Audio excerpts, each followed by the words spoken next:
Hi, Pat the Podcast Editor here. Mistakes are one of the major pillars to success.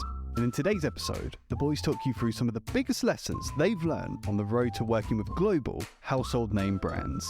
We've generated £1 million contract for a B2B brand in the health and safety sector. We've worked with world-leading brands like the BBC, Wall, Sunny D, Citibank. We've generated tens of millions of views for our customers on social media. We've actually done this stuff and learnt these lessons. It's not just like, oh, cool, I'm a 17-year-old podcaster who's never done anything in business, and I'm going to tell you how to make £1 million tomorrow. And the boys take a deep dive into some of the common missteps you could be making without even realising, and what you can do about them.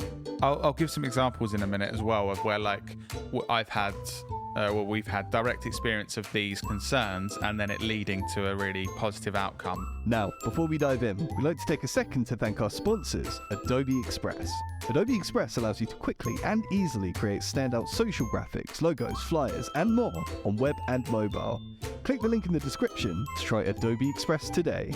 Right, without any further ado, this is episode 147 of the Business Anchors podcast. We're just a couple of business anchors. Welcome to the Business Anchors podcast.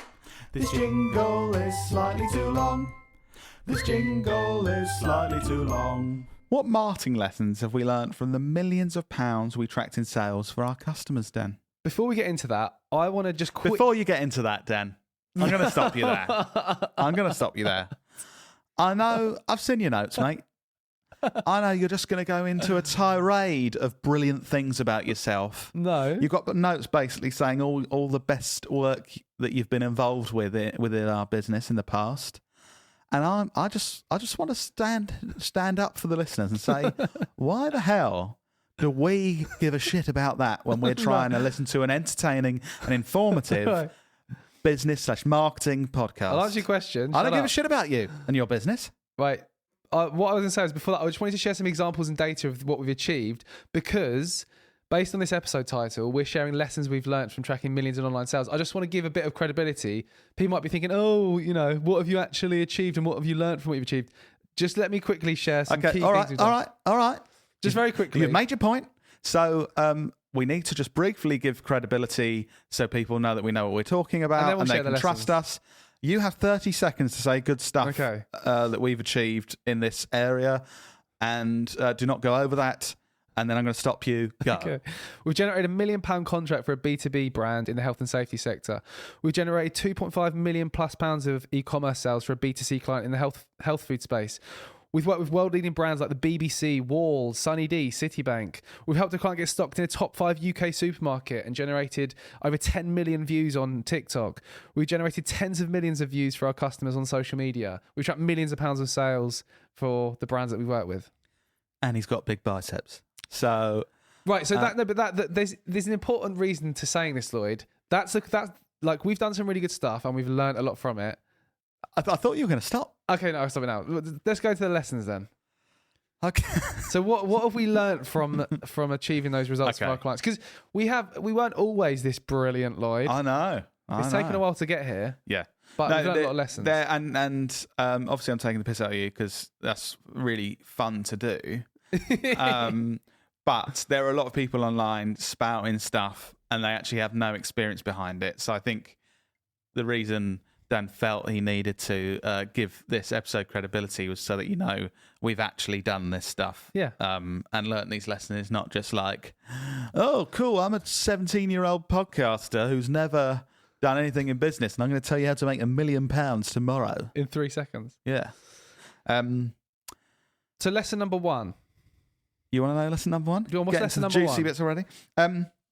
It's basically don't get cold feet with social campaigns. So the biggest losses I've experienced people making in social campaigns are, and it's not only been once, like there's been 2 or 3 examples of this, or like 2 or 3 examples where it nearly got to this and we managed to talk people around.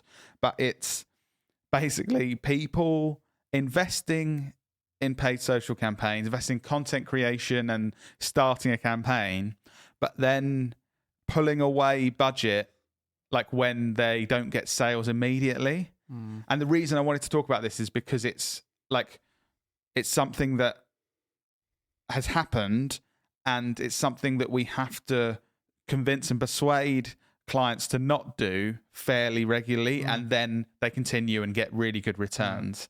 And I think it is because it is that just the thing of like, oh, we've invested quite a lot in this. Say you run a campaign, it's been live for 3 weeks, and you're like, oh, haven't got like the amount of sales I would want to get in the long term in like a 3-week period, or like, oh, we haven't had that many leads yet in the first 3 weeks. And they then, and this is quite often business owners or marketing managers that are in charge of these budgets, and they get kind of nervous.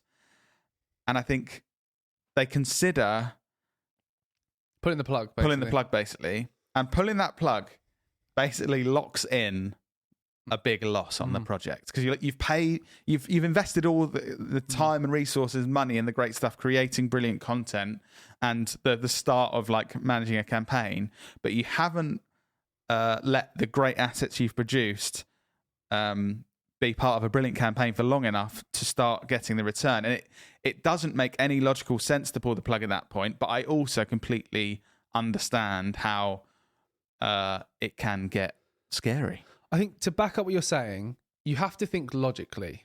You know, if you're trying to convince someone to buy something, right? That can take a while. Like you're not. It also depends on what the purchase is as well. If you're trying to get someone to buy a £5 food product, that's very different to trying to get someone to sign up to something that's $100,000 a year in the B2B space. Yeah, like it's a very different purchase. So I think it's important to understand the context of what you sell, what the customer journey looks like. You know, there may be certain times throughout the year that they're more ready to buy, and it's going to take all that warming up and convincing over time. Then when they're ready to buy, they're going to get in touch. So I think it's important to understand that context. I'll give some examples in a minute as well of where like we've had direct experience of these concerns, and then it leading to a really positive outcome to kind of justify this. But I think a key thing to think is your product or service a considered purchase? So there are things that aren't a considered purchase that you may be able to get immediate results from. For example, I bought a squash racket grip for like £7 after seeing one ad. I basically thought it looked cool. I'm a bit of a baller these days, so I can just spend £7 without really worrying about it. So, because pretty cool guy, Pretty big deal. Yeah, pretty big deal. And so I just saw one ad, thought that looks cool, and I bought it. But then actually reflecting on that purchase, I can't think of another time I've done that in like the last couple of years. Most purchases, even if they're like £60-70 rather than like £20,000, that might be a more like, in B2B, talking about the kind of levels we might be looking at, it's a considered purchase. Your potential customers aren't going to see one ad or even 2 ads or even 3 ads and then think, I'm going to buy that. If your service, say you have an average order value of £30,000, it's going to take time and a lot of touch points and a lot of educating, informing, building credibility and trust before they even consider being at a point where they're like, I might get in touch with these people. I think if you think logically like that, you wouldn't get nervous after 3 weeks of a campaign and not having loads of leads or loads of sales. Rory Sutherland talks a lot about 2 parts to a purchasing decision: buying with emotion and buying with rationale. I think looking at what you're saying about a considered purchase, the more considered the purchase is, the more rationale is needed for them to eventually buy with that emotion. Yeah. So for example, if like your squash racket example, you very much kind of bought with emotion, like, oh, I saw that, I like that, I want that, and you didn't need a huge amount of rationale other than it's £7, it looks cool, I'll buy it now. Yeah. Whereas like you say, if you're like a B2B decision maker and you're looking for a new supplier of safety gloves, like we've got results that I mentioned earlier, a £1 million campaign in that area. It's going to be a much more considered purchase. You needed a lot more rationale. Why should we switch our supplier? What benefits is it going to? How is it going to help us? When should we do? Like, there's lots of rationale behind it rather than just an emotive like, oh, but I'll invest in £1 million new contract for safety gloves. It's like a lot more thought process goes into it. So let's use that as an example. So this is a real campaign that we managed towards the end of last year, I think it was. So that client, that £1 million contract happened in the 12th week, I believe, of the campaign or the lead that led to that. So not even there was a deal done. A process with their sales team that went on after that. But so before that 12th week, the amount of leads that we got through, I think it would have been kind of like at the end of that project, if you stopped it after 11 weeks, you would have gone, oh yeah, that was quite a good return. Like that was all right. Got a few leads that look like they're going to convert. Nothing amazing, but it was all right. So if they pulled the plug at that point, week 11 would have been all right. Not really exceeding expectations, not underwhelming, would have been all right. Week 12, that lead that is a multinational corporation that leads to £1 million contract. So I think that there's the evidence, if you need any, of like, you need to give this time. If someone has the responsibility of spending a budget of over £1 million, they are going to need to see a lot of stuff from you to trust you as a business to even give you the time of day. They need to know a lot about your product or service. They need to know data. They need to see social proof. And then they're going to go, okay, I can at least consider working with these guys. Let's get in touch. How do you just check you're not burning money, though? Because this is an important part. Like, we're going down the way, you got to give it time. You've got to, the results, people need convincing stuff. How do you check you're not just burning money and this is completely pointless, none of it's working, we should just completely give up? So, simple. Okay, go on. But it's simple for us, I suppose, because we have the data from all of our different client campaigns. It's simple for a bigger corporation that maybe has more data to draw upon.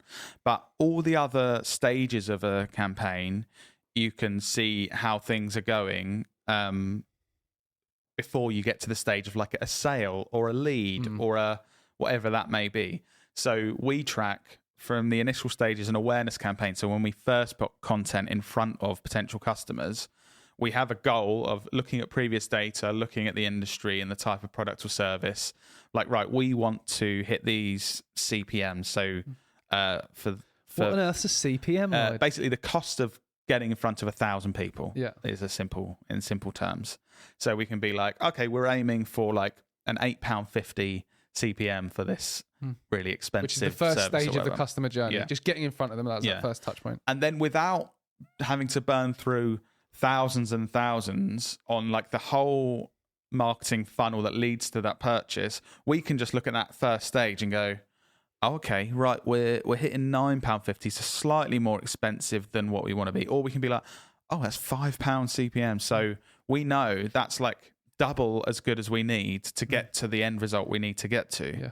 So we can already see at that point. And then you can have honest conversations. So say maybe if a campaign wasn't going as well at that point, you can have the conversations with your boss or whatever and be like, oh, actually, we're 20% off where we need to be. So we're looking at making these changes. Or you can be at the point where it's really reassuring because you can be like, we're not at the point where we're going to get sales, but we can see actually the campaign up to now is performing 150% better than we planned. So we're confident when it gets to that point, we're going to get the results we want. So in essence, it's tracking data at each stage of the customer journey to give you evidence that you're going to get to that end point.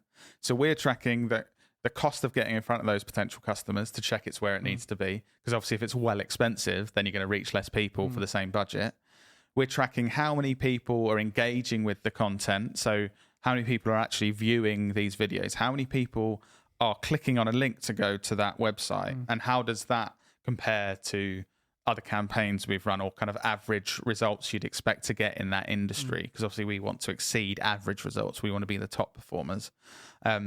So you're looking at that. And it might be, again, it can either be, oh, okay, so we're reaching people, but we're not engaging. Something needs to change because we're not engaging as many people as we need to. Or it can be like, okay, we reached them for cheaper than we wanted to. The engagement's great. They're clearly interested. They're watching these videos. They're clicking on to this link to learn more about the product. So we're confident as we move them through the marketing funnel, there's going to be plenty of people that are going to purchase our product or going to be leads that we can nurture to invest in our service. I think an important tip for any founders or people in marketing that like work with agencies or run campaigns is to ensure you've got an insight into that data.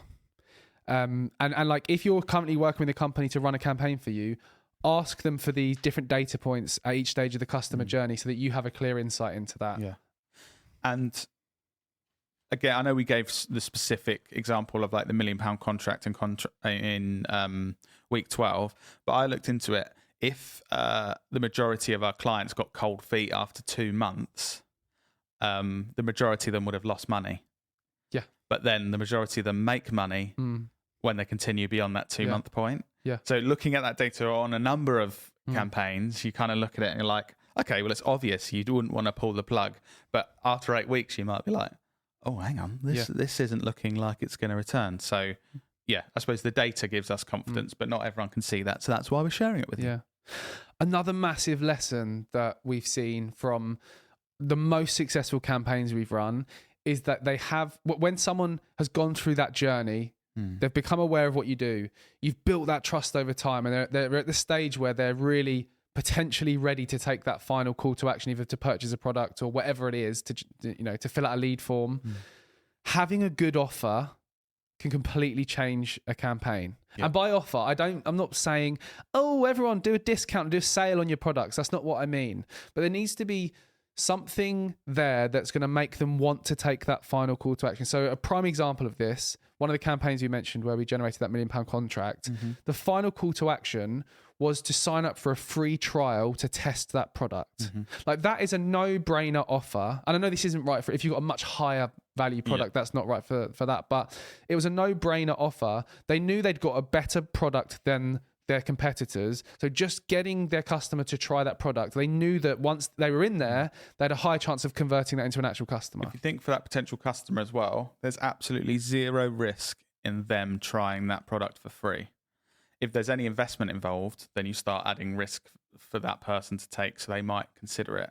But offering that free trial, there's no risk for them. They're not stuck in any kind of contract like, well, no, we sent you the free one, so you gotta buy a little bit from us or anything like that. And I think for it the strange thing is, it doesn't matter if your product or service is better than the product or service that potential customers are currently using, because there's still the risk of changing. I think you have to lower the perceived risk. So say you're using a service, some kind of business, and another service is being advertised saying, we're better than that one. Yeah. It doesn't actually matter until you reduce the perceived risk enough of changing supplier. Do you know what I mean? So if it's like, we're better than them, listen to this stuff about how we're better, you're still thinking the risks I perceive are, if I stay with what I'm doing now, I know that this is good. It's fine. There's no risk there. If I switch to these guys that say they're better, there's still a risk in my mind of changing. I mean, they might not be better. Like, they might not be a good fit and that kind of thing. And you need to reduce that perceived risk. And this is why it's so important to overcome objections and understand your customers' objections. Because, for example, we create content that overcomes these types of objections, but we didn't know that until we actually asked the customer, what are the most common objections your sales team are facing? And we can create content to overcome those objections. Yeah. And overcoming those objections or reducing that perceived risk, examples of how it can be done. Again, not all of them will be relevant to you, but it can be a free trial or a free sample, like we've just said. That might not be relevant to you, but if it's not, introducing something like a money-back guarantee. So if the quality of your products or services aren't what you've said, that you will guarantee that they'll get a refund. And if you know that they are that good, you don't need to worry. Also, social proof and using data basically gets rid of any doubt. If you can use enough data, as in like 98% of people say this is better, people are going to be like, oh, okay, like there's no risk there to me, or there's a tiny risk, so I'm happy to make that choice. Another way that I think we've used in the past is triggering another emotion so that the risk is worth taking.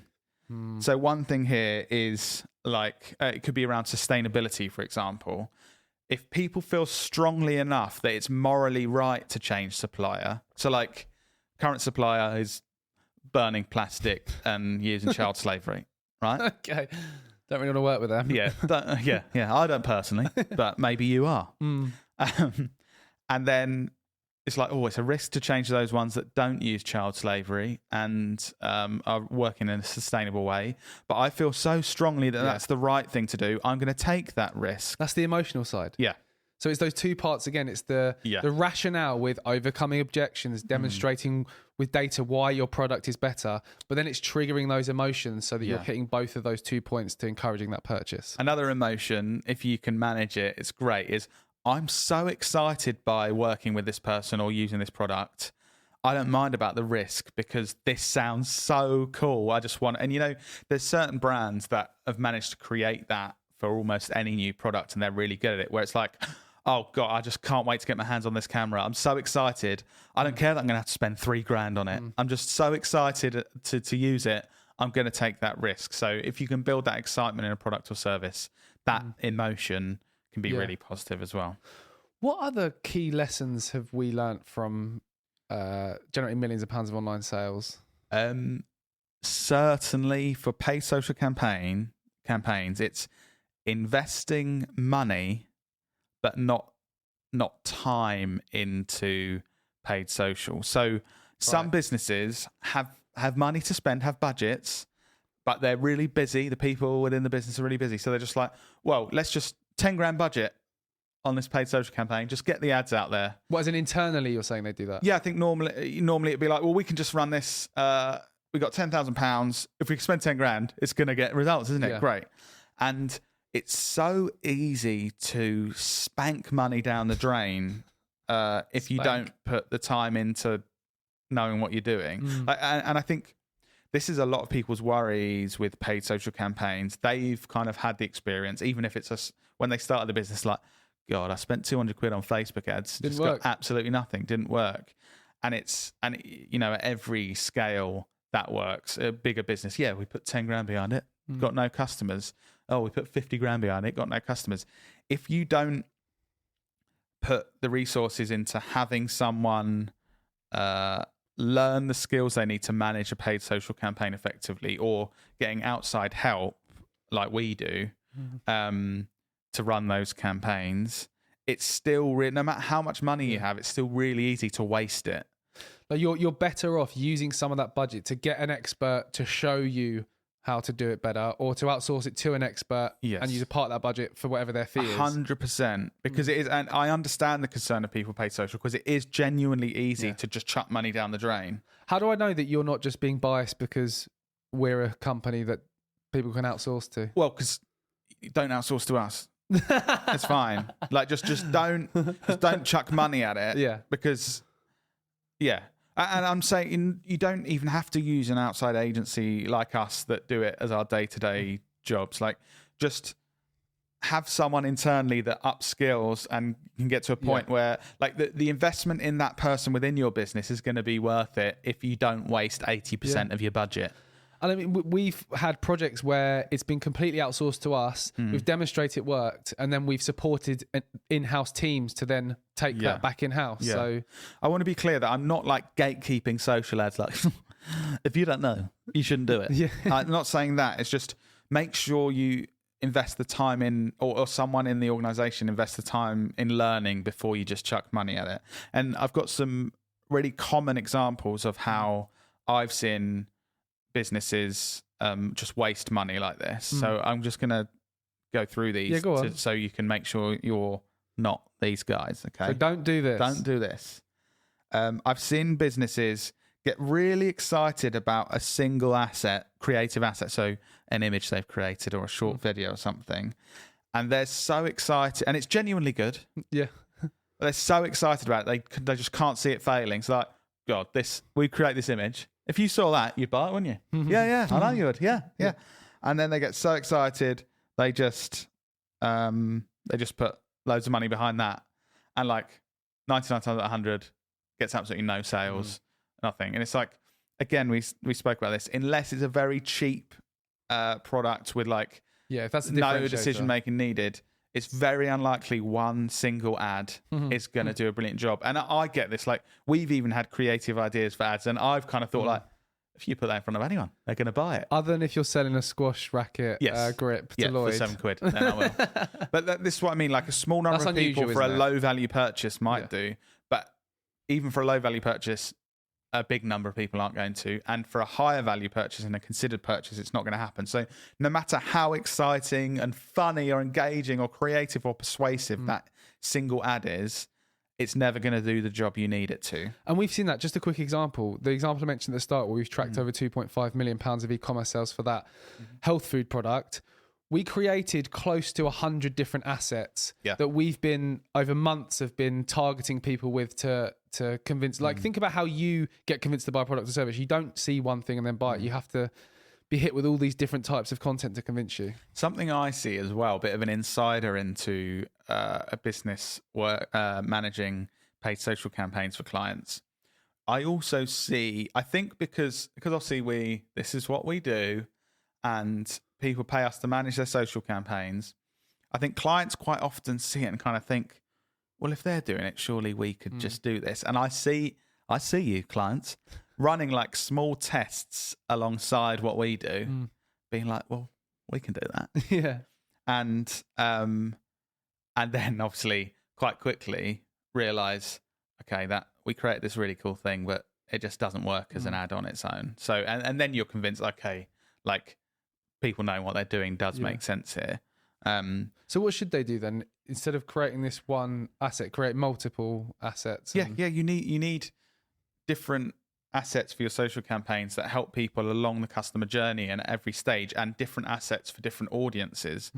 And no matter how exciting and creative one thing is, it's not going to do the job of getting people to that. You might manage with one asset to make people think, huh, that's a cool business, or like, oh, that product looks pretty cool, but you're not going to get them to the point of where you need them to be. What other mistakes then do you like the common? Just poor targeting. Yeah. It's so easy to waste money on poor targeting, because if you think, if you say you got £1,000 budget, if 40% of the people that you target are never going to become customers, that's just £400 down the drain. And it's like, I see it a lot where it's like, there might be some of the audience, it might be like, oh yeah, that's a great audience to target, but whatever percentage, and when you scale this, it gets more of a problem. So say it's like, oh, 20% of the audience, that's just £200 down the drain. And those small margins could be the difference between successful and an unsuccessful campaign. Because if you're throwing 40% of the budget down the drain, you've got to get really good results with 60% of the budget targeting the right people. This reinforces that point you made of getting outside help or getting training or something, so that whoever's running this knows how to properly target people, because you'll save that £400 by them knowing what they're doing. Yeah. And the final common mistake is not adapting to changes. So we've seen this probably most commonly in a few clients that have taken on managing the ad campaigns in-house after they've worked with us. And quite often, because social platforms change so much, a campaign can be working brilliantly. Like, look at these sales just flooding in. I can just keep this turned on and it's going to work great. But as soon as something changes with those platforms or the algorithm, or small things like someone reporting a couple of your ads for some reason, or someone commenting something negative on an ad, can mean overnight the campaign goes from performing really well to not doing any sales or not generating any leads, doing the job it needs to. So I think not adapting to change, basically because sometimes you can get lucky and find oh, this is working. I've managed to make this work. But then one thing changes and suddenly you're like, oh shit, doesn't work at all now. And we don't know what to do. So can I share one of my biggest lessons? Yes, do it. And this is something that I want to give some examples now. This is something that we use a lot in our own marketing and our customer campaigns. Yeah. And it's all about having social proof and data to back up whatever you're saying you can promise to the customer. Yeah. So what I mean by social proof is anything that shows credibility against what you're saying. This is how you can really differentiate yourself from your competitors. Everyone out there says they're the best product for whatever the problem your customer has. Everyone out there says they're better than all their competitors. They're unique. They're different. That can't be right, can it? No, exactly. No. So the way that you differentiate is you provide data and examples and social proof to back up what you're saying. So, for example, something that we do a lot, and we've done it in this episode, is give examples of what you're saying you can deliver. So, for example, at the start of this episode, we said we've learned lots of lessons from tracking millions of pounds in online sales. Here's some examples of how we've done that and the types of companies we've done that with. Now let's go into the lessons we've learned. So we're giving those examples. Another one in terms of social proof, this is something we do a lot. We talk a lot about the amazing brands that put their trust in us to deliver great marketing campaigns for them, like the BBC or Wall or Sunny D. We're giving evidence that very credible, well-known brands are putting their trust in us. So if you're listening to this, Anchors, and you're thinking, right, we need to do this, have a think about first of all, is there any data that you have to back up what you're promising? Like, are there any studies that show, or have you done any customer surveys or feedback that demonstrate that your product does what it says on the tin, or that your customers are happy with it? Also, are there any other credibility factors that you could use? Like, are there any other trusted brands that are already customers, or accreditations you've got, or any kind of testing that your product's gone through that you can demonstrate that it does what it says on the tin? And really focus on providing those points, because if you don't have that, you just look like every other competitor saying they're the best in the market. Our most successful campaigns always have social proof and data to back up what they're saying. Because I spoke earlier about reducing perceived risk of people buying your product or service, and obviously social proof and data reduces that perceived risk. So I found a kind of a definition of social proof for you. And it says social proof is a psychological effect that leads people to conform. It creates a kind of herd mentality. The effect happens because people make a lot of their decisions based on feeling rather than sitting down and thinking about it for hours. Copying what other people have done feels like a quick and easy way to make safe choices. So that last bit, a quick and easy way to make safe choices. You see someone that you perceive to be similar to you online saying, I bought these products and I really like them. They solve my problems. Your brain goes, there's no risk there. There's someone that's like me that's saying they've done this. So this choice is safe. There's no risk there. I should do this. And it's just human nature. And that's why it works so well, and why you should definitely include social proof within your social page. I'm trying to think of like products that I'm doing that herd thing for. Like, can you think of any things that you just get because everyone else gets them? Like, I don't know, maybe for me, like, I guess I don't even consider any other brand of phone other than an Apple iPhone. I'm just self-analyzing here. And I think I've never done, whenever my contract comes for renewal, I never do research into what's the best battery life, what's the best camera. I just know that most people trust Apple. I think it's all right. I'm going to go for that. However, I bet there are other phone brands out there that actually have better battery life, are more cost effective, that have better features. I just have done that herd thing of I trust Apple. But I think it's the risk thing. So you're using an Apple device currently, and you think this does what I need it to do. I'm happy with this. You know from how Apple are clever with their marketing communications that shitloads of people use Apple products in the world. So you think, lots of other people like me do this, therefore the safe decision to make is to do that. Whereas a risk is you thinking, I'm happy with this Apple product. Loads of people like me are happy with this Apple product, and now I'm going to buy a Google Pixel phone that much less people use. That's such a good point. Like, thinking about how you can make your product the safe option. And I think it is what we've said, like building up this social proof, giving evidences to other people that they trust. You've got to reduce the risk of people taking the decision to spend money with you, basically. Not even necessarily reduce the risk, reduce the perceived risk. Should we go into our final lesson? Yeah, go on. What's the final lesson? So, quite a simple one to finish off. It's just that, like, small changes, small mistakes, or small improvements are like the effect is multiplied by 1,000 when you go from organic social to paid social.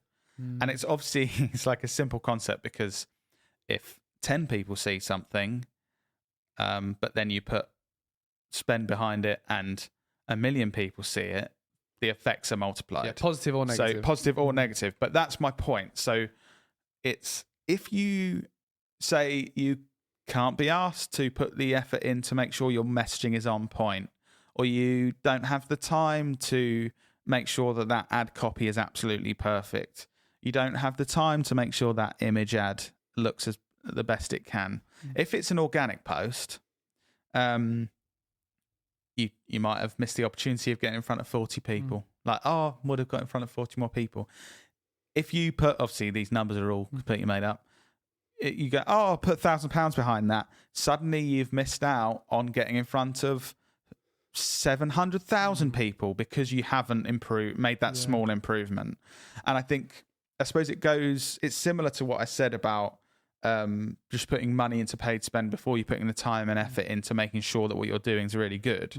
That whether it's negative or positive, putting paid spend behind this stuff is going to exaggerate the results, exaggerate the missed opportunities, or exaggerate the brilliant results you've got because you've improved things. So until I don't often say, normally I'm like, right, take action, do things, don't just think about them for ages, because that normally stops anyone actually doing anything good. But when it comes to paid, I would say just make sure you're really happy with the campaign and the assets before they go live, because if it's going to perform 10% worse when you're putting thousands of pounds behind it, that could be a missed opportunity of getting in front of hundreds of thousands of people. We literally do this with our podcast. Look at what are the most successful clips to promote the podcast organically, and then use those in the paid campaign. Yeah. Because we've already proven organically that they're working. I've heard Gary Vee talk about this strategy as well before. Look at what's working organically. Whatever's working the best there, learn from that and put paid spend behind it. Why not take your risks organically or an incredibly low spend to find out what actually works, and then invest in the really good stuff and exaggerate that result by putting paid spend behind it? Yeah. So that performs really well. I'm going to put £1,000 behind it. That didn't perform well at all. I'm literally going to spend nothing on it because I don't want to exaggerate that result.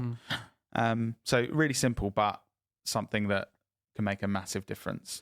Good lessons, Lloyd. Thank you. There's a lot of good lessons Dan. learned from our experience of running these kind of campaigns. So hopefully anchors have found this interesting. Yeah.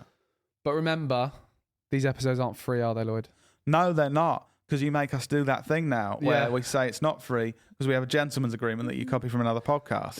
Yeah. So people think that these are free to listen to and download, which you've obviously got this far. You've listened to it for free. You haven't paid us anything. We don't want money. What do we need, Lloyd? Sorry, before I tell them what we need, in a gentleman's agreement, is that not sexist? No, well, I did say this when we used to say it. There's also we nicked this from My First Million podcast. It's like a ladies. There's a ladies version as well. A ladies something. Well, I think that ladies version is just as important as a gentleman's agreement, Dan. I don't know about you. I agree. It seems like you haven't given any thought to this. I have. Okay. All right. Well, gentleman and gentle ladies agreement. This isn't free. They need to pay.